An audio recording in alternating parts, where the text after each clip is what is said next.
Ahoj, dnes si povieme niečo o džine. Džin je obilný destilát, ktorý je ochutený rôznymi ingredienciami, my barmani ich nazývame botanicals. Pochádza z Holandska, ale väčšina džinov, s ktorými sa dnes stretávame, sú džiny tzv. Londýnskeho typu. Je mi cťou vám predstaviť prvý ultraprémiový džin na svete, Bombay Gin. Je to džin londýnskeho typu, máte to na fľaške napísané London Dry Gin. Pozor, to neznamená, že tento džin bol vyrobený v Londýne, to znamená, že tento džin má suchý charakter.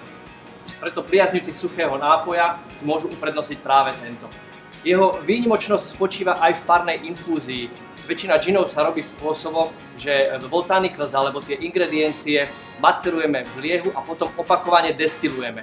Pri tomto type džinu všetky ingrediencie dávame do medených košov, ktoré sa ukladajú alebo sa sústreďujú na vrchu destilačného kotla a len výpary, tzv. Parná infúzia, prechádza týmito ingredienciami a ochucuje a navoniava džin. To znamená, že tento džin je veľmi ľahký, jemne aromatický a práve preto je vhodný na miešanie nápojov, pretože není v ňom dominantný. To znamená, ak má niekto chuť na nejaký ľahký džinový nápoj, vrelo mu odporúčam práve Bombay Gin.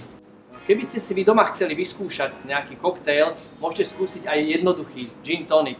Doma si ho viacerí pripravujete z citrónu. Ja vám dávam taký menší tip.